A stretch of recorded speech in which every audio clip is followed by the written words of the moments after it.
Welcome students. Today we will learn about oligohydramnias from OBG midwifery and gynecology mean। और इसमें हमने देखा था पॉलीहाइड्रोमनियाज देख चुके हैं, eclampsia, pre eclampsia, gestational diabetes, ये सब हम देख चुके हैं।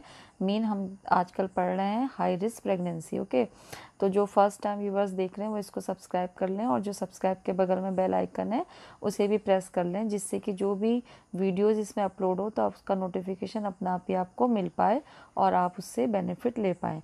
तो चलिए स्टार्ट करते हैं। जो ओलिगोहाइड्रोमनियाज होता है वो होता है अमाउंट ऑफ जो एमनियोटिक जो फ्लूइड होता है उसका जो अमाउंट होता है वो नॉर्मल से बहुत कम हो जाता है, उसी को ओलिगोहाइड्रोमनियाज बोलते हैं। जो ये अमाउंट होता है नॉर्मली 1000 ml मैक्सिमम होता है ड्यूरिंग 36 से 38 वीक्स ऑफ प्रेगनेंसी में। ओके, और ये जो टर्म तक पहुँचते पहुँचते 600 से 800 तक रह जाता है। यहाँ पे जो हम देख रहे हैं ओलिगोहाइड्रोमनियाज, उसका मतलब ये लो एमनियोटिक फ्लूइड लेवल। ठीक है, इसका जो फ्लूइड ये आप देख पा रहे हैं बेबी, और ये बेबी के चारों तरफ क्या है, अमनियोटिक फ्लूइड है जो कि बहुत ज़्यादा कम हो गया है।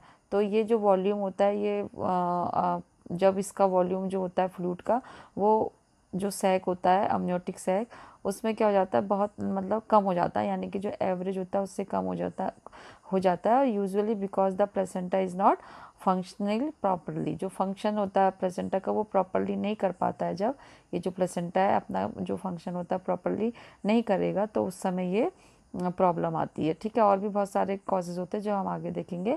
जब प्लेसेंटा जो होता है वो अच्छे से वर्क नहीं करता जितना कि करना चाहिए, जो उसका एक्सपेक्टेड वर्क होता है उतना नहीं करेगा, तो बेबी को क्या होगा, ऑक्सीजन नहीं मिल पाएगा, उसको न्यूट्रिएंट सप्लाई नहीं हो पाएंगे, जो कि प्लेसेंटा का एक काम होता है, बेबी को न्यूट्रिशन और जो ऑक्सीजन होता है वो सप्लाई करने का। This can cause high HIE हो सकता है, जिसके वजह से HIE का मतलब होता है हाइपॉक्सिया जो होता है इंड्यूसिबल फैक्टर्स, यानी कि जो कि हाइपॉक्सिया कॉज करता है। तो HIE हो गया, प्रीमेच्योर बर्थ हो गया, और IUGR इंट्रायूट्राइन ग्रोथ रिटार्डेशन, मतलब कि बेबी का जो ग्रोथ होती है प्रॉपरली नहीं हो पाती है, और भी अदर जो सीरियस कॉम्प्लिकेशन होते हैं और इंजरीज हो सकती है बेबी को। तो जो अमाउंट ऑफ फ्लूइड होता है वो इसमें क्या हो जाता है, टाइम ऑफ टर्म तक पहुंचते पहुंचते ये लेस देन 200 हो जाएगा या उससे भी कम हो जाएगा। ठीक है, अमनियोटिक फ्लूइड का जो इंडेक्स अमनियोटिक फ्लूइड इंडेक्स जो होता है वो लेस देन 5 सेंटीमीटर हो जाता है। Then this condition is called oligohydramnios, और ये जो होता है अल्ट्रासाउंड के थ्रू ही हम देख सकते हैं। ठीक है, और ये जो होता है एग्जैक्ट अपोजिट है पॉलीहाइड्रोमनियाज में एक्सेस हो जाता है, और इसमें क्या हो जाता है, ओलिगो में कम हो जाता है। तो पॉलीहाइड्रोमनियाज में क्या होता है, जो कंडीशन होती है अमनियोटिक फ्लूइड की जो अमाउंट होता है वो होता है मोर देन 2000 ml। ठीक है, एट द टर्म। ठीक है, और जो ओलिगोहाइड्रोमनियाज होता है रेफर टू द अमनियोटिक फ्लूइड, यही हम कंटिन्यू कर रहे हैं, ये आप समझ ही गए होंगे। इसका फ्लूइड जो होता है कम हो जाता है एक्सपेक्टेड फॉर जस्टेशनल, यानी कि जो प्रेगनेंसी के टाइम में, यानी कि जो उसका जस्टेशनल पीरियड है उसमें जितना होना चाहिए उससे कम हो जाता है।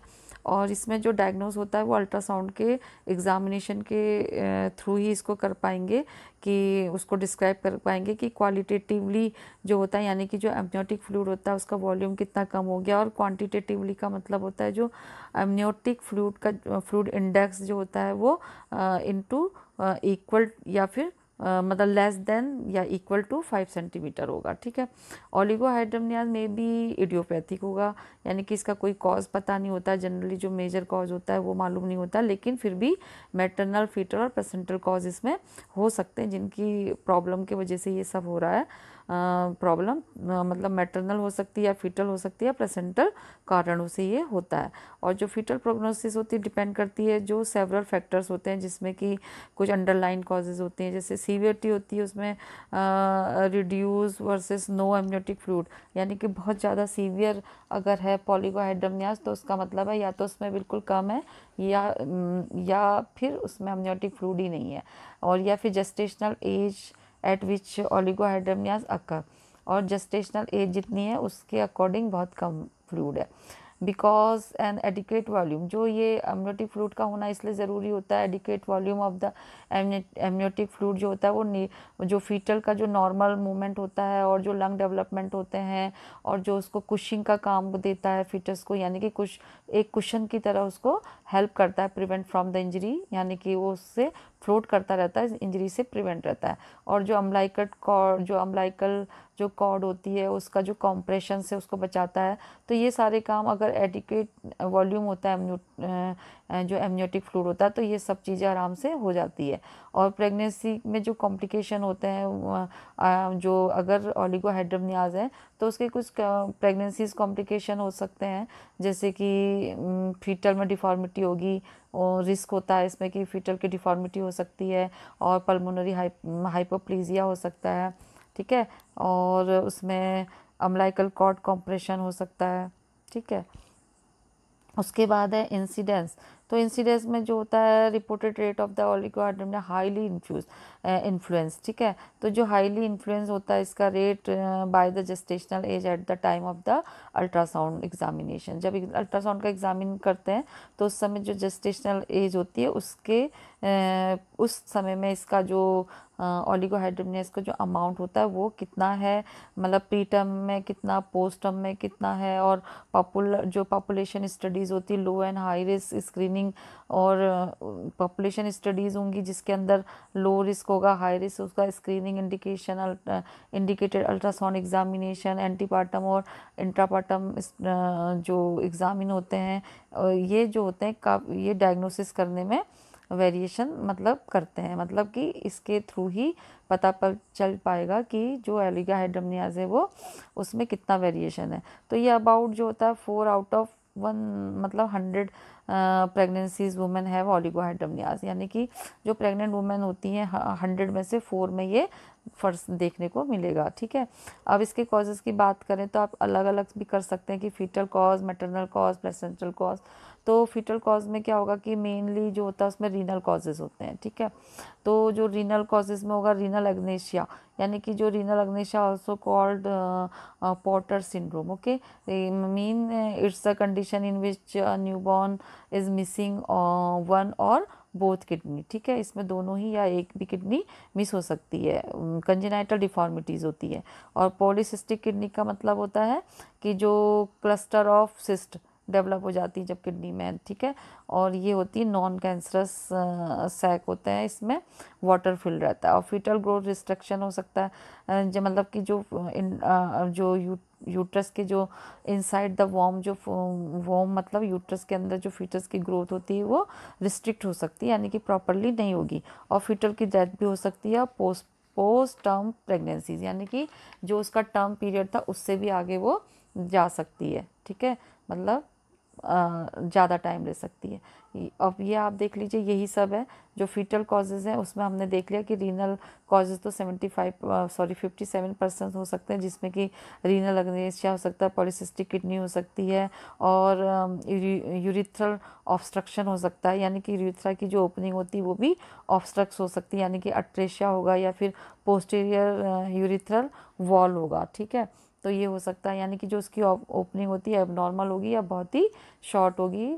और जो फीटल ग्रोथ होती है वो हमने देख लिया, डेथ हो सकती है, पोस्टम प्रेगनेंसी, प्रीमेच्योर और रप्चर मेम्ब्रेन, यानी कि जो प्री टर्म रप्चर मेम्ब्रेन का पी पी जो PRO मतलब आर्टिफिशियल जो रप्चर ऑफ मेम्ब्रेन कहते हैं उसको।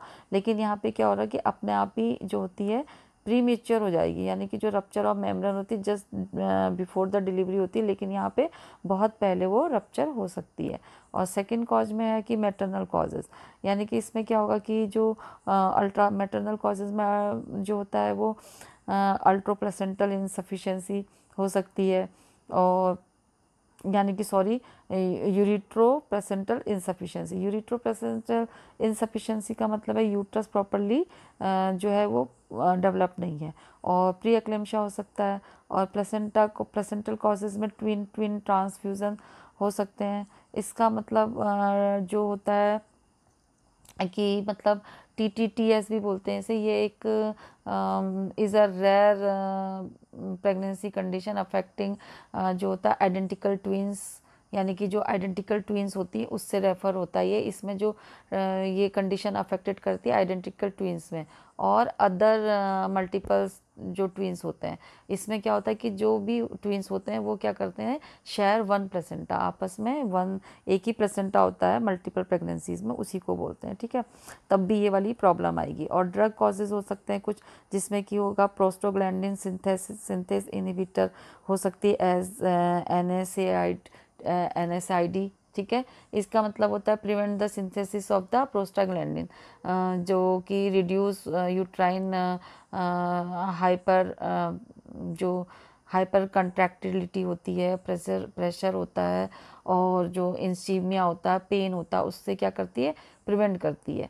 तो ये सब हो सकता है। और जो NSAID होती है वो can produce the premature closure of the ये जो अट्रेशिया होता है, ठीक है, डक्टस अट्रेशिया, जो आर्टेरियोसिस होती है उससे प्रिवेंट करना, और impairment of the renal function उससे प्रिवेंट करना। तो ये सब होता है जो कि इसको हम ड्रग का भी एक कॉज मान सकते हैं, जो एग्जाम्पल के तौर पे इसको हम बोल सकते हैं, ठीक है, प्रोस्टाग्लैंडिन सिंथेस इनहिबिटर, जिसकी वजह से ये कॉज हो रहा है। और इडियोपैथिक का मतलब कुछ ऐसी जिसका कि कोई भी कॉजेज नहीं है। एक तो इस तरीके से भी आप लिख सकते हैं, और इस तरीके से भी लिख सकते हैं कंटिन्यूएशन में कि कोई इसका कॉज तो अननोन है, और हेल्थ प्रॉब्लम हो सकती है मदर को, जैसे कि हाई ब्लड प्रेशर है, जिसमें प्री एग्जिस्टिंग डायबिटीज़ भी उसमें हो रही है, ठीक है, डायबिटीज़, जेस्टेशनल डायबिटीज़ हो या पहले से ही डायबिटीज़ पेशेंट हो मदर, तो भी होगा। और सर्टन मेडिकेशन हो सकती है जो कि हाई ब्लड प्रेशर के लिए भी ली जा रही हो, ठीक है। तो इसके वजह से हो सकता है पोस्ट टर्म प्रेगनेंसीज हो सकती है, यानी कि जो प्रेगनेंसीज जो होती हैं वो goes 2 or more weeks past the due date, ठीक है, ड्यू डेट से ऊपर चले गई हैं 2 हफ्ते या उससे भी ज़्यादा, तो भी ये कॉज होगा। और full term pregnancy is one that last, जो होती है 39 to 40 वीक्स तक का पहुंच जाएगी। और इसमें बर्थ डिफेक्ट भी हो सकते हैं, जिसमें कि मैंने बताया किडनी डिजीज़ हम पढ़ चुके हैं, और यूरिनरी ट्रैक, स्पेशली किडनीज़ की जो, यानी कि यूरिनरी ट्रैक से रिलेटेड जो भी प्रॉब्लम है उसके वजह से भी, ये बर्थ डिफेक्ट की वजह से भी कॉज होता है। और प्रीमेच्योर रप्चर ऑफ मेम्ब्रेन हम पढ़ ही चुके हैं कि उसके वजह से भी ये होता है कि अमनियोटिक सैक जो होता है वो ब्रेक हो जाता है after 37 weeks of pregnancy, but before the labour start, यानी कि अभी लेबर पेन नहीं हो रहे, लेकिन उसको क्या हुआ 7 वीक्स के बाद से वो रप्चर हो चुकी है मेम्ब्रेन, ठीक है। और एग्जैक्ट कॉज तो इसका जो है वो अननोन है, और पॉसिबल कॉज में जो है वो इंक्लूड किया जा सकता है, जैसे कि रीनल अग्नेशिया है, प्रेजेंस ऑफ अट्रेशिया, यानी कि artificial opening of the body हो गया। रीनल अग्नेशियस मतलब मैंने बताया किडनी का एब्सेंस होना, वन या बोथ जैसे कि एक किडनी हो या दोनों किडनी एब्सेंस है, जो कि बहुत ही रेयर होती है दोनों किडनी, तो वो भी हो सकती है। Presence of polycystic kidney disease हो सकती है फीटस में, ठीक है। और प्रेजेंस ऑफ जब बच्चे को कोई क्रोमोसोमल एबनॉर्मलिटीज़ है फीटस में, तो भी ये होगा। और जो इंट्रा यूट्राइन इन्फेक्शन है, जैसे कि टॉर्च वगैरह, तो भी हो सकता है। और पोस्ट मैच्योरिटी हो सकती है। और जो यूट्रो प्लेसेंटल इंसफिशिएंसी हो सकती है, ठीक है। और जो डिहाइड्रेशन हो सकता है फीमेल में, उसकी वजह से भी, अगर मदर जो है वो डिहाइड्रेटेड है तो भी ये वाली प्रॉब्लम आएगी। फीमेल यूज़ ऑफ ACE, यानी कि एंजियोटेंसिव कन्वर्टिंग एंजाइम अगर ले रही है तो भी ये हो सकता है, ठीक है। इसकी पैथोजेनेसिस अगर हम देखें तो फीटल जो होता है वो सॉलोइंग करेगा और रीअब्जॉर्प्शन करेगा बाय द इंटेस्टिन, यानी कि कुछ तो वो सॉलो कर लेता है फ्लूइड को, और या फिर कुछ उसके इंटेस्टिन के थ्रू एब्जॉर्व हो जाती है, और फिर कुछ जो होती है एक्सचेंज हो जाती है किसके थ्रू, रेस्पिरेटरी ट्रैक के थ्रू, और रीअब्जॉर्प्शन वाय द लंग के द्वारा भी रीअब्जॉर्ब हो जाता है। और कुछ जो होता है फीटस की जो स्किन होती है उसके द्वारा जो होती है वो क्या होता है, एक्सचेंज होता है लिपिड सल्यूबल गैसेस, उसके थ्रू भी ये वाटर इतना यूज़ हो रहा है, यानी कि इतना ज़्यादा वाटर का काम है। और प्रॉपरली अगर इसका नहीं बनेगा तो फिर ओलिगोहाइड्रोनियाज होता है। ये देखिए प्लेसेंटल साइड से अगर देखें तो यहाँ पर जो होता है ये हो रहा है नेट वाटर मूवमेंट हो रहा है किसके बीच में, between the mother and fetus के बीच में, ठीक है, अक्रॉस द कोरियन फंडोसम। तो ये है कोरियन फंडोसम, ये है कोरियन। तो इसके द्वारा जो इसके दोनों के बीच में क्या होता है, इससे मदर और फीटस के बीच में वाटर का मूवमेंट हो रहा है, ठीक है। और इसमें क्या हो रहा है, अक्रॉस द कोरियन प्लेट जो होता है वो जो होती है ट्रांसफ़र हो रहा है फ्लूइड, ठीक है। तो ये भी होता है। और फीटस जो होता है उसके यूरिन के थ्रू भी बनता है एमनियोटिक जो फ्लूइड होता है, ठीक है। और एमनियोटिक जो फ्लूइड होता है वो ये इन सभी कॉजेज़ से क्या होता है वो बनता भी है, कम भी होता है, मतलब ऐसे बैलेंस होता रहता है, ठीक है। और यहाँ पे जो है आपको ये तो पता ही होगा कि ये जो इम्यून ये जो होती है ये जो होती है एम्नियन होता है और ये कोरियन होता है। तो इन दोनों के बीच में ये सब काम चलता रहता है। और साइन एंड सिम्टम देखें तो लो एमनियोटिक फ्लूइड के इसमें जो होता है, अगर जो लिक्विड होता है फ्रॉम द वेजाइना से लीक हो रहा होता है, ग्रोइंग प्रॉपरली नहीं होता है यूट्रस, उसके वजह से भी होता है। और जो बेबी होता है वो इनफ मूवमेंट नहीं करता, अगर आप उसका चेक करेंगे तो ये तो सिम्टम में आ जाते हैं। और साइन में होगा कि जो लेस देन 5 सेंटीमीटर होगा एमनियोटिक फ्लूइड इंडेक्स, जो कि अल्ट्रासाउंड में दिखता है, मैंने बताया। और एमनियोटिक फ्लूइड का जो वॉल्यूम होता है लेस देन 500 ml होता है। और मैक्सिमम वर्टिकल पॉकेट जो होती है वो लेस देन 2 सेंटीमीटर होती है, यानी कि जो कि एक पॉकेट टाइप की दिखती हैं अल्ट्रासाउंड में फ्लूइड से, तो वो होता है 2 सेंटीमीटर से भी कम होगा। और इसको कंटिन्यूएशन में भी आप कर सकते हैं कि फंडल हाइट जो होती है वो कम होती है compare to the period of the pregnancy, यानी कि जो जेस्टेशनल एज होती है उससे कम हो देखने को मिलेगी। और यूट्रस जो होता है वो फीटस से फुल रहता है क्योंकि उसमें वाटर नहीं रहता है, तो इसलिए वो फीटस के पार्ट ही उसमें फील होंगे। और टर्म में क्या होगा, एट टर्म जो होता है अमाउंट जो होता है एमनियोटिक फ्लूइड का जो होता है लेस देन 200 ml पहुंच जाएगा। और जो एमनियोटिक फ्लूइड इंडेक्स होता है वो लेस देन 500 सेंटीमीटर होगा। और जो फुल ये जो अल्ट्रासाउंड से शो होगा, फीटल मूवमेंट होगा, जो फीटल के जो मूवमेंट होंगे ये आराम से मतलब लेस होगा एग्जामिनेशन में, यानी कि जो मूवमेंट है वो अगर आप देखें तो उसका मूवमेंट नहीं हो पा रहा होता है, क्योंकि ठीक से मूवमेंट नहीं होगा क्योंकि लो वाटर है। और फीटस जो होता है उसका जो बेलोटेबल होता है वो भी नहीं हो पाता है। बेलोटेबल का मतलब मैंने आपको पॉलीहाइड्रोमनियाज में भी बताया था, उसमें आप देख सकते हैं इजीली जो फेल्ट होता है पार्ट वो आराम से फेल्ट होता है अगर उसको चेक करेंगे तो, ठीक है, क्योंकि उसमें वाटर नहीं है तो आराम से चेक मतलब फीटर पार्ट फील होते हैं। और इसमें माल प्रेजेंटेशन होने की काफ़ी वो रहते हैं, रिस्क रहता है, जैसे कि ब्रीच प्रेजेंटेशन होगा क्योंकि फीटस का मूवमेंट नहीं हो रहा, तो जिस भी कंडीशन में हो सकता है उसी में उसका प्रेजेंटेशन हो जाएगा, ठीक है। ये कॉमन है ब्रीच प्रेजेंटेशन। अगर इसका डायग्नोस करें तो इसमें जो भी अभी आपने पढ़ा है वो हिस्ट्री में आ जाएगा कि यूट्राइन जो साइज होगा वो बहुत ही कम होगा पीरियड ऑफ एमनोरिया से, यानी कि जेस्टेशन पीरियड से बहुत कम होगा। और उसका मूवमेंट भी नहीं होगा, कम होगा। और उसका जो फुल ऑफ फीटस जो होता है यूट्रस रहता है, क्योंकि उसमें स्कैंटी लिख के रहता है उसमें। और माल प्रेजेंटेशन इसमें यानी कि ब्रीच कॉमन होता है। Evidence of the intra uterine growth retardation इसमें देखने को मिलेगा। और जो सोनोग्राफी करेंगे उसमें टेस्ट करेंगे अल्ट्रासाउंड, तो large liquid pool is less than 2 centimetre होंगे, यानी कि कम होगा 5 सेंटीमीटर से कम, यानी कि 2 सेंटीमीटर से भी कम।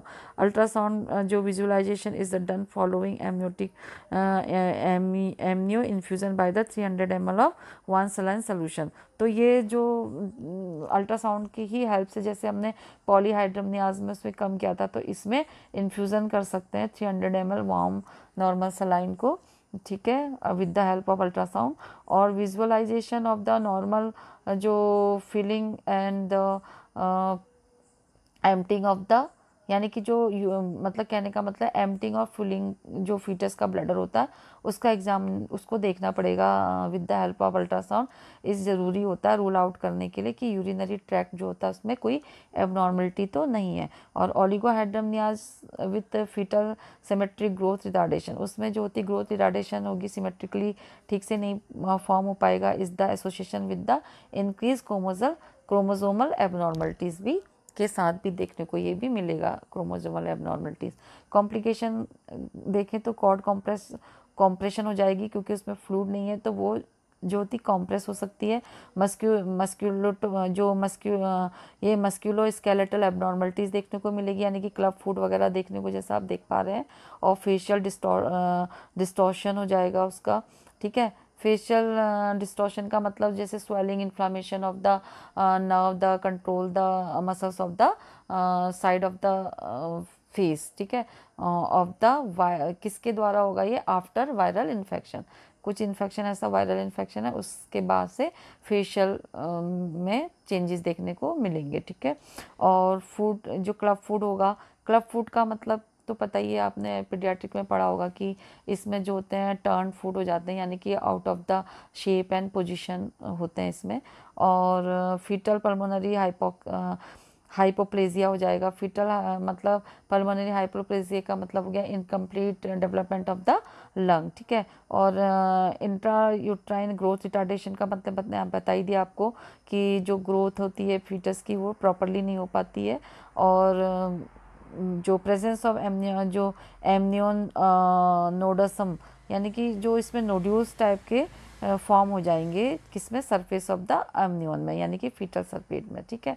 और जो वुमेन है वह हेल्दी प्रेगनेंसी, अगर वुमेन को प्रेगनेंसी ठीक ठाक है एंड गेट ओलिगोहाइड्रोनियास, लेकिन उसको ओलिगोहाइड्रोनियास की प्रॉब्लम आ रही है near the end of the pregnancy, तो उसमें क्या होगा कि प्रॉबेबली इसमें कोई मतलब डोंट नीड ट्रीटमेंट, कोई ट्रीटमेंट की ज़रूरत नहीं होती है। अगर उसकी टर्म तक पहुंच गई है और वाटर कम हो गया तो कोई ऐसे ट्रीटमेंट लेने की ज़रूरत नहीं है। और हेल्थ, जो वुमेन के जो हेल्थ प्रोवाइडर जो होते हैं उनको चाहिए कि वो क्या करें, उसको चेक करें एमनियोटिक फ्लूइड को, यानी कि ओलिगोहाइड्रोनियास के लिए उसको बाय द अल्ट्रासाउंड उसको क्या करना चाहिए, वीकली और उससे भी ज़्यादा उसको चेक करते रहना चाहिए अमाउंट ऑफ एमनियोटिक फ्लूइड का। क्या होना चाहिए, sometime amniotic fluid can help prevent problem in the baby, जो एमनियो इन्फ्यूज़न इसमें कर सकते हैं मैनेजमेंट में, ठीक है। मैनेजमेंट ही देख रहे हैं हम अभी कि इसमें जो होता है प्रेगनेंसी अगर हेल्दी है तो कोई ट्रीटमेंट की ज़रूरत नहीं है, अगर कम है तो उसमें क्या करना, अल्ट्रासाउंड से अगर चेक किया बहुत कम है तो एमिनो इन्फ्यूज़न कर सकते हैं, जो कि प्रिवेंट करता है किसको, बेबी को जो होता है वो इसमें मतलब जो काम एमनियोटिक फ्लूइड करता है वो सभी काम फिर ये करेगा जब उसका फ्लूइड जो होता है प्रॉपरली फॉर्म हो जाएगा। कैसे होगा, जब इसमें क्या करेंगे, जो व्हेन द प्रोवाइडर पुटा सलाइन जो डॉक्टर्स होते हैं उनके थ्रू क्या करा जाएगा, उसको सलाइन सोल्यूशन को उसमें वो इंसर्ट किया जाएगा, यानी कि जो एनएस होता है into the uterus through the cervix के थ्रू, ठीक है। With the help of the ultrasound भी इसमें कर सकते हैं, ठीक है। और this treatment can help prevent some problem, ये जो होता है ट्रीटमेंट कुछ प्रॉब्लम को कम कर देता है, जो प्रिवेंट कर देता है, जैसे कि अम्बिलिकल कॉर्ड जो कंप्रेस हो रही होती है, स्क्वीज हो रही होती है, वो नहीं होगी, और अम्बिलिकल कॉर्ड स्क्वीज नहीं होगी, baby doesn't get enough food and oxygen. और बेबी अगर ये कम होगा तो बेबी को क्या होगा, एक तो स्क्वीज हो जाएगी उसकी कॉर्ड, और दूसरा उसको इनफ ऑक्सीजन भी नहीं मिलेगा प्रॉपरली, ठीक है।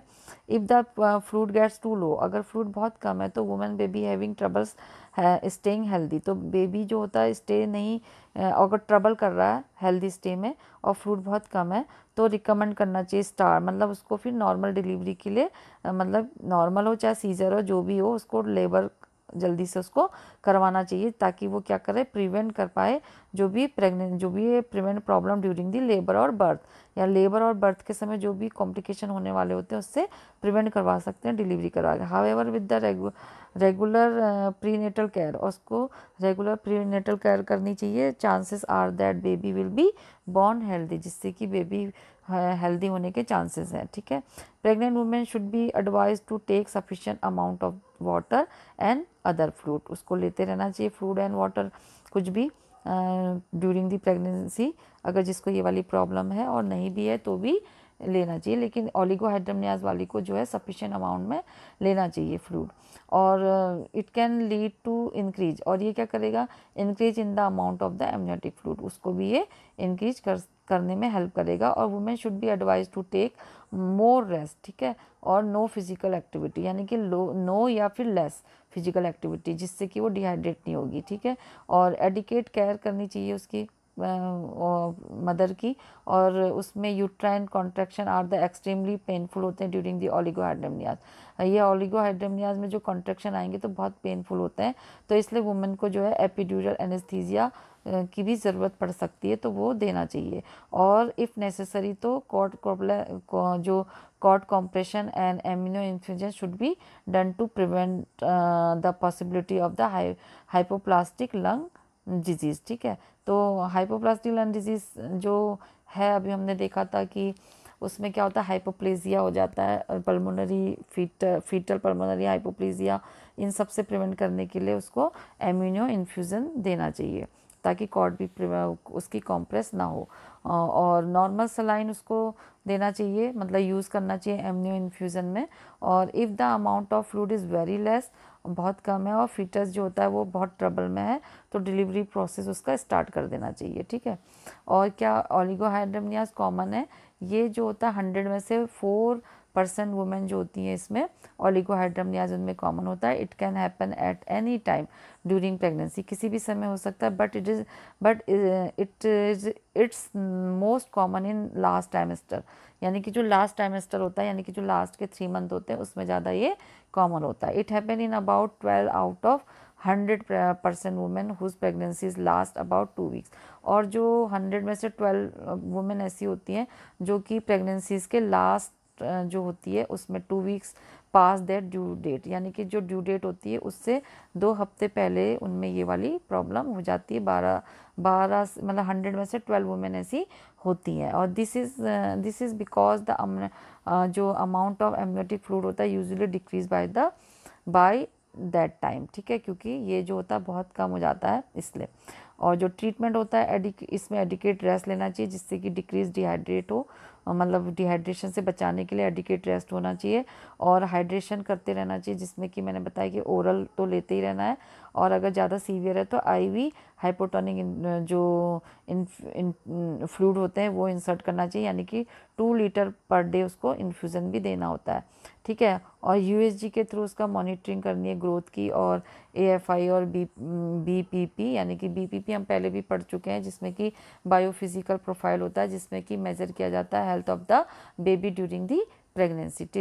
तो इसमें क्या क्या आएंगे, it's include fetal ultrasound, non stress test with the electronic fetal heart monitoring. Okay, then labour induction जो होता है, यानी कि induction of the labour oblique LSCS, यानी कि आर्टिफिशियल लेबर उसको करवा लेना चाहिए या फिर सीधे सीधे LSCS उसका कर लेना चाहिए। तो ये तो ट्रीटमेंट में मैंने इसको शॉर्ट में भी आपको बता दिया कि आप इस तरीके से भी लिख सकते हैं, एडिकेट रेस्ट, हाइड्रेशन और सीरियल USG, यानी कि बार बार उसका USG करते रहना चाहिए सीरीज़ में, और इंडक्शन ऑफ द लेबर और LSCS। तो thank you guys for watching this video. Please do like, share, comment and subscribe this channel. Goodbye, take care.